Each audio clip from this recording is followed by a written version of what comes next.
Welcome to Shyam institute. మరి corona lockdown టైంలో నిరుద్యోగులందరూ ఎదురు చూస్తున్నటువంటి సువర్ణ అవకాశం రానే వచ్చింది. మరి రాష్ట్ర ప్రభుత్వం తొలిసారిగా గ్రూప్ 4 నోటిఫికేషన్ విడుదల చేయడం జరిగింది. మరి దానికి మన ప్రతిష్టాత్మకమైనటువంటి శ్యామ్ ఇన్స్టిట్యూట్ తీసుకునేటువంటి విధానం ఎలా ఉంటుందో మనం ఒకసారి చూద్దాం. సాధారణంగా ఏపీపీఎస్సీ ఎగ్జామ్ ఎప్పుడైనా సరే 2 దశల్లో ఉంటుంది. మొదటి దశని స్క్రీనింగ్ అంటాం, రెండో దశని మెయిన్స్ అంటాం. సార్ స్క్రీనింగ్ అంటున్నారు, ఇంతకుముందు ప్రిలిమ్స్ ఉండేది. ప్రిలిమ్స్ అనేటువంటిది స్క్రీనింగ్తో చాలా వేరుగా ఉంటుంది. అసలు స్క్రీనింగ్లో ఏమేమి ఉన్నాయి, ఎన్ని మార్కులు వస్తున్నాయి అనే విషయాన్ని మనం ఇప్పుడు ఒకసారి చూద్దాం. Section A general studies and mental ability. మరి జనరల్ స్టడీస్ అనగానే మనం చెప్పుకునేటువంటి అన్ని సబ్జెక్ట్స్ వస్తాయి. మరి ఇది మనకి స్క్రీనింగ్ టైప్. మరి మెయిన్స్ ప్యాటర్న్ ఒకసారి మనం చూస్తే మెయిన్స్ అనేటువంటి ఎగ్జామ్లో పేపర్ 1, పేపర్ 2 అండ్ 2 పేపర్స్ ఉంటాయి. మరి పేపర్ 1లో general studies and mental ability అంటే ఎప్పుడైతే మన స్క్రీనింగ్లో రాసేవో సేమ్ సబ్జెక్ట్స్ ఇక్కడ రిపీట్ అయ్యాయి. పేపర్ 1 150 మార్క్స్కి ఉంటుందని అర్థం. మరి స్క్రీనింగ్ చూసాం, మెయిన్స్ చూసాం. ఇందులో ఏమేమి సబ్జెక్టులు ఎలా చదవాలి సార్? శ్యామ్ ఇన్స్టిట్యూట్ నీకు ఉన్నతమైన అవకాశాన్ని కలిగిస్తుంది. ఏంటి సార్? గతంలో వచ్చిన ప్రశ్నాపత్రాలన్నింటినీ శోధించి సాధించి మీ గురించి బ్లూ ప్రింట్ తయారు చేసింది. మరి కాంపిటేటివ్ రంగంలో ఇది తొలి అడుగుగా మనం చెప్పగలం. మరి గ్రూప్ 4 బ్లూ ప్రింట్ ఇదే. ఇందులో ఏమేమి వచ్చాయి అనేటువంటి మీకు కనబడుతున్నాయి. మరి పర్టికులర్గా బయాలజీ అనేటువంటిది ఎలా ఉంది అనేటువంటి విషయాన్ని చూద్దాం. మరి జనరల్ సైన్స్లో ఫిజిక్స్, కెమిస్ట్రీ, బయాలజీ అనే 3 అంశాలు ఉన్నాయి. బయాలజీ అనేటువంటివి 3 మార్క్స్ రావడం అనేటువంటిది జరిగింది. కాస్త తక్కువ మార్కులు వచ్చినట్టు అనిపించినప్పటికీ మనకు ఓవరాల్గా చెప్తున్నటువంటి విషయం ఇది. 3 నుంచి 5 దాకా వెళ్ళే అవకాశం ఉంటుంది. ప్రతి మార్కు విజయానికి తొలిమెట్టు కాబట్టి దాన్ని మిస్ చేయకండి. చూడండి, నా స్క్రీనింగ్ టెస్ట్కి సంబంధించినటువంటి syllabus general studies and mental ఎబిలిటీకి సంబంధించి ఉంటుంది. దీన్ని డౌన్లోడ్ చేసుకుని ప్రతి విషయాన్ని క్షుణ్ణంగా చదువుతారని ఆశిస్తున్నాం. స్క్రీనింగ్లో కానీ మెయిన్స్లో కానీ సిలబస్ ఒకటే, ఇచ్చిన మార్కుల అంశాలు మారాయి అంతే. కాబట్టి ఒకసారి చదివితే దాన్ని ఎలా పెంచుకోవాలో తెలుస్తుంది. కాబట్టి మరి బ్లూ ప్రింట్ మెయిన్స్ సంబంధించి ఎలా ఉంది? ఇందులో బయాలజీ కనుక మనం చూసినట్లయితే 4 మార్కులు రావడం జరిగింది. సేమ్ టు సేమ్ అక్కడ చెప్పినట్టే మళ్ళీ చెప్తున్నాను నాన్న, మార్కులు అనేటువంటివి కొలమానం అనేటువంటిది కాదు. ఒక్కోసారి 1 మార్క్ ఎక్కువ రావచ్చు, ఒకసారి తక్కువ రావచ్చు. అక్కడ ఉండేటువంటి పేపర్ సెట్టింగ్ బట్టి మనకి ఉంటుంది. పోటీ పడే విషయంలో నువ్వు ముందుగా ఉండాలి అంటే చాలా జాగ్రత్తలు తీసుకోవాలి. 1, దానికి సంబంధించిన సిలబస్ మాత్రమే చదవాలి. నెంబర్ 2, ఉన్నటువంటి సమయంలోనే చదవాలి. ఎగ్జామ్స్ డేట్స్ అనేటువంటి మనకు రిలీజ్ అయ్యే లోపలే వీటన్నింటినీ పూర్తి చేసుకోవాలి. నెంబర్ 3, విజేతగా నిలబడాలి. చూడండి, ముందు syllabus for the main exam paper 1 general studies and mental ability. మరి గతంలో వచ్చిన గ్రూప్ 2 సిలబస్ నుంచి వచ్చిన బిట్స్ని మనం ఇప్పుడు చూడబోతున్నాం. జీవులన్నింటిలో ప్రాథమిక నిర్మాణాత్మక ప్రమాణం ఏది? ఈ బిట్ చూస్తే మనకి ఏంటిది, బయాలజీయా, ఫిజిక్సా, కెమిస్ట్రీ అనే విషయం రావచ్చు. But it's a general science దేనికైనా అప్లికబుల్ అవ్వచ్చు. చూడు, జీవులన్నింటి దేనితో తయారవుతాయి అంటున్నాడు. చాలా సింపుల్గా మనం మాట్లాడుకుంటే ఎప్పుడైనా ప్రపంచంలో మొట్టమొదటిగా పుట్టింది కణం. ఆ కణాలన్నీ కలిసి ఏమయ్యాయి సార్? కణజాలాలు అయ్యాయి. కణజాలాలన్నీ కలిసి ఏమయ్యాయి సార్? అవయవాలు అయ్యాయి. అవయవాలన్నీ కలిసి ఏమయ్యాయి సార్? వ్యవస్థలు అయ్యాయి. వ్యవస్థలన్నీ కలిసి ఏమయ్యాయి సార్? జీవి అయ్యింది. కాబట్టి ఇక్కడ చూడు, జీవుల యొక్క ప్రాథమిక ప్రమాణము అంటే దేంతో ప్రారంభమైంది? కణం. కాబట్టి ఆన్సర్ ఏంటన్నా? కణం. అయితే విద్యార్థులందరికీ ఒక సీనియర్ ఫ్యాకల్టీగా మీకు ఇచ్చేటువంటి విషయం ఏంటంటే, ఒక బిట్లో వచ్చిన ఆన్సరే మళ్ళీ రిపీట్ అవ్వదు, దాని చుట్టుపక్కల రిపీట్ అవుతుంది. ఎలా సార్? ఈసారి కణం గురించి అడిగాడు, ఈసారి ఇలా అడగచ్చు. కేంద్రకమును కనిపెట్టింది ఎవరు? Robert brown. ఎప్పుడు కనిపెట్టాడు? 1835. ఏ పత్రంలో కనిపెట్టాడు? ఏ పత్రము అన్నప్పుడే కాస్త జాగ్రత్తగా వినాలి. కేంద్రకాన్ని మొట్టమొదటి చూసింది ఫాంటానా, అతను జంతు చర్మంలో చూశాడు. తర్వాత చూసింది రాబర్ట్ బ్రౌన్ ఆర్కిడ్ మొక్కలో చూశాడు. సార్ కేంద్రకం అంటున్నాడు, కేంద్రకంలో ఏముంటుంది? క్రోమోజోమ్స్. మరి క్రోమోజోమ్లో ఏముంటుంది? డిఎన్ఏ. ఇలా ఒకదానికొకటి లింక్ ఉంటుంది. ఆ 4 పదాల గురించి కూడా నువ్వు చదవగలిగితే నువ్వు బాగా దగ్గరగా వెళ్తావు సిలబస్కి రిలవెంట్గా. ఎందుకంటే ఎప్పుడైనా విద్యార్థులకు చెప్పేది ఒకటే, మార్గం అనేటువంటిది ముఖ్యం. మన మార్గం కరెక్ట్ మార్గం అయి ఉండాలి. గతంలో వచ్చిన ప్రీవియస్ క్వశ్చన్ మనకి కరెక్ట్ మార్గం అవుతుంది తప్ప ఎవరెవరో చెప్పిన విషయాలైతే కావు. మరి సెకండ్ బిట్ని చూద్దాం.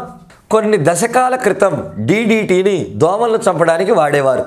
ఇటీవల సంవత్సరాల్లో డీడీటీ వాడి దోమల్ని చంపడం సాధ్యం కావడం లేదు. డీడీటీపై దోమలకు లభించిన నిరోధకతను ఏ సూత్రం వివరిస్తుంది? వారెవ్వా, క్వశ్చన్ అంటే ఇది. ఏంటి సార్ క్వశ్చన్ అంతగా పొగుడుతున్నారు, ఏముంది ఇందులో? డీడీటీ అంటే క్రిమి సంహారిణి, కీటకాలను చంపడానికి తొలిసారిగా కనిపెట్టారు. దీన్ని ముందుగా చల్లారు, దోమలన్నీ చనిపోయాయి. కానీ ఒక విషయం గుర్తుంచుకోవాలి, ప్రతి జీవి తనంతట తానుగా కొత్త శక్తులను పొందుతూ ఉంటుంది. ఇక్కడ ఈ పర్యావరణంలో నేను ఎలా బతకాలి అని ఆలోచిస్తుంది. ఎప్పుడైతే మనం డీడీటీ చల్లామో ఆ డీడీటీని ఎలా ఎదుర్కోవాలో దోమలు ఆలోచించాయి. కొన్ని సంవత్సరాల పాటుగా డీడీటీని చల్లేసరికి దోమలు మమ్మల్ని డీడీటీ ఏమీ చెయ్యలేదనే స్థాయికి వచ్చాయి. దీనికి కారణం ఏంటి? ప్రకృతితోటి అది కలిసి మమేకమయ్యింది, ప్రకృతిని తనకి అలవాటుగా మార్చుకుంది. దీన్నే ప్రకృతి వరణం అంటారు. కాబట్టి డీడీటీకి దోమలు ఎందుకు చనిపోవట్లేదు అని అడిగితే ఒక సిద్ధాంతం చెప్తుంది, అదే ప్రకృతి వరణం, ప్రకృతి ఎంపిక. మరి ఆ ప్రకృతి ఎంపిక ఉందేమో చూద్దాం. ప్రకృతి జోక్యపు సిద్ధాంతం, ఇలాంటి సిద్ధాంతం అసలు బయాలజీలోనే లేదు. నిరోధక సిద్ధాంతం, ఒక జీవి ఎందుకు నిరోధకత ఇస్తుంది?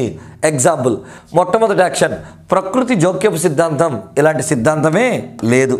నిరోధకత సిద్ధాంతం ఏంటి సార్? నిరోధక సిద్ధాంతం ఒక వ్యాధి వచ్చినప్పుడు ఇంకొక వ్యాధి రాకపోవడాన్ని నిరోధక సిద్ధాంతం అంటాం. ఎగ్జాంపుల్ ఎలా చెప్పగలరు సార్? ఆఫ్రికాలో సికిల్ సెల్ ఎనీమియా అనే వ్యాధి ఉంది, వాళ్ళకు మలేరియా రాదు, దీన్ని నిరోధకత అంటాం. కాబట్టి ఇది కూడా కాదు. ప్రిడేటర్ అండ్ ప్రే సిద్ధాంతం, ప్రిడేటర్ ప్రే అంటే ఇంగ్లీష్లో ఎక్స్ప్లెయిన్ చేసినప్పటికీ తెలుగులో ఒకటి. సింహం అనేటువంటిది ప్రిడేటర్, జింక అనేటువంటిది ప్రే, ఆ సిద్ధాంతము కాదు. ఇంకా చివరిగా మిగిలింది ప్రకృతి వర్ణ సిద్ధాంతం. ఆల్రెడీ మనం చెప్పుకున్నాం. ప్రకృతి వర్ణం, ప్రకృతి ఎంపిక చేసుకుంది దోమని ఎంపిక చేసుకుని డీడీటీకి ఎగనిస్ట్గాను ఉండు అని చెప్పింది. సార్ దీన్ని డైలీ లైఫ్కి ఏమైనా అప్లై చేయగలరా? ఇవాళ భారతదేశంలో మహమ్మారిగా విజృంభిస్తున్నటువంటి కరోనా ఎందుకు అలా మారుతూ ఉంది? మనం సరి అయిన మందులు వాడకపోవడం వల్ల, వాడిన మందుల్ని కంటిన్యూస్గా వాడకపోవడం వల్ల. ఎగ్జాంపుల్, కరోనాకి 14 రోజులు మందులు వాడాలి అనుకుంటే కొంతమంది 5 రోజులు వాడి తగ్గిందనుకున్నారు. కానీ ఆ వైరస్ రెట్టింపు వేగంతో మార్పులు చెందుతుంది. ఇవాళ మనందరం భయపడుతున్న మరో ప్రమాదపు గంటిక ఒమిక్రాన్ ఇలా వచ్చిందే, అలా మారిందే దోమ కూడా. మరి నెక్స్ట్ బిట్ని చూద్దాం. క్రింది వాటిలో ఏది వైరస్ ద్వారా వచ్చు వ్యాధి? వైరస్ వ్యాధి ఏది అని అడుగుతున్నాడు. మలేరియా అనేటువంటిది ప్రోటోజోవా అనేటువంటి వర్గానికి సంబంధించినటువంటి వ్యాధి. ఇది ప్లాస్మోడియం అనేటువంటి ఒక అద్భుతమైన జీవి వల్ల వచ్చేటువంటి వ్యాధి, కాబట్టి వైరస్ వ్యాధి కాదు. టైఫాయిడ్ అనేటువంటిది సాల్మోనెల్లా టైఫీ అనే బ్యాక్టీరియా వల్ల వస్తుంది, ఇది కాదు. హెర్పిస్ సింప్లెక్స్ వైరస్ అనేటువంటి వ్యాధి వైరస్ వ్యాధి. డిప్తీరియా కొరినే బ్యాక్టీరియం డిప్తీరియా వల్ల వచ్చేటువంటి వ్యాధి, కాబట్టి హెర్పిస్ అనేటువంటిదే వైరస్ వ్యాధి. మరి నెక్స్ట్ బిట్ చూసినట్టయితే హైడ్రోఫోనిక్స్ అనగానేమి? పేరులోనే ఉంది. హైడ్రో అంటే నీరు, ఫోనిక్స్ అంటే పోషకాలు. నీటిలో పోషకాలను కలిపి అందులో మొక్కలు పెంచడాన్ని హైడ్రోఫోనిక్స్ అంటారు. మరి దానికి అనువైనటువంటి సమాధానం ఉందో లేదో చూద్దాం. నీటి మట్టాన్ని అంచనా వేసే శాస్త్రం బ్లండర్ మిస్టేక్. మట్టి లేకుండా ఇసుక, గులక లేక ద్రవంలో ఖనిజ పోషకాలని అందించడం ద్వారా మొక్కలు పెంచడం. మేబీ కరెక్ట్ ఆన్సర్ అయ్యే అవకాశం ఉన్నటువంటి విషయాలు ఉన్నాయి, చూద్దాం. భూమిలో నీటి ప్రవాహాన్ని గుర్తించే శాస్త్రం కాదు. నీటిలో తేలియాడే మొక్కల గురించే అధ్యయనం కాదు. కాబట్టి 100% ఆన్సర్ ఏంటండి? 2. చూడండి, మట్టి లేకుండా అంటే ఓన్లీ నీరుతోటి పోషకాలు కలిపే చేసేదాన్ని ఏమంటున్నానా? హైడ్రోఫోనిక్స్ అంటాం. మరి ఇప్పుడు ఈ 4 బిట్లు చూశారు. ఇవి సాధారణంగా గ్రూప్ 4లోకి ఈ స్థాయి వస్తుందా అనే ఒక అద్భుతమైనటువంటి డౌట్ మీ మదిలో వచ్చుంటుంది.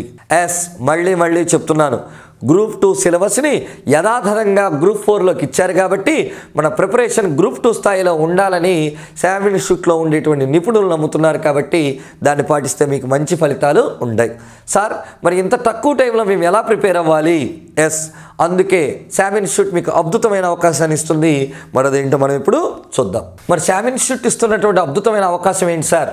మరి కొన్ని వేల మంది నమ్మకం శామ్ ఇన్స్టిట్యూట్ పెట్టినటువంటి చాలా త్వరితమైనటువంటి సమయంలోనే 13,000కు పైగా అభ్యర్థులు ఉద్యోగాలు సాధించారు.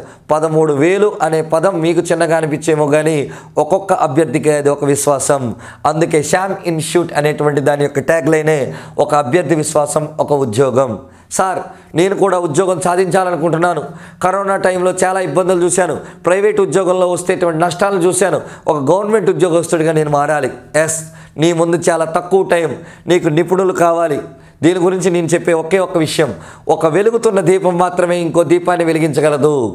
ఎస్, ఇన్స్టిట్యూట్ అనేటువంటిది కేవలం ఎవరైతే కష్టపడి చదవాలనుకుంటున్నారో వాళ్ళకి అండగా నిలబడడానికి 100% న్యాయం చేస్తుంది. కాబట్టి మీ అందరికీ నేను చెప్పేది ఒకటే, మరి గ్రూప్ 4 కోచింగ్ అనేటువంటిది మన క్షామ్ ఇన్స్టిట్యూట్లో 5వ తారీఖు జనవరి నెలలో 2022లో స్టార్ట్ అవబోతోంది. అంటే ఈ జనవరి 5వ తారీఖున స్టార్ట్ అవబోతోంది. మరి దానిలో మేము ఎన్రోల్ అవ్వాలంటే ఎలా సార్? అయితే ఒక విషయాన్ని గమనించగలరు, కేవలం ఒకే ఒక్క బ్యాచ్ని మాత్రం నిర్ణయిస్తున్నారు. ఇంగ్లీష్ మీడియంకి వేరుగా, తెలుగు మీడియం వేరుగా బోధన ఉంటుంది.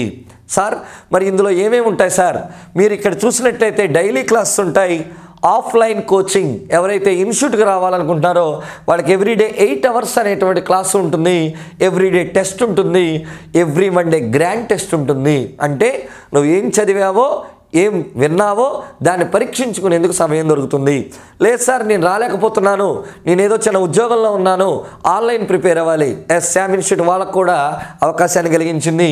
ఆన్లైన్ అనేటువంటి దాంట్లో డైలీ 6 అవర్స్ కోచింగ్ ఉంటుంది. మరి టెస్ట్ ఉంటుంది ఎవ్రీ మండే, అక్కడ కూడా గ్రాండ్ టెస్ట్ ఉంటుంది.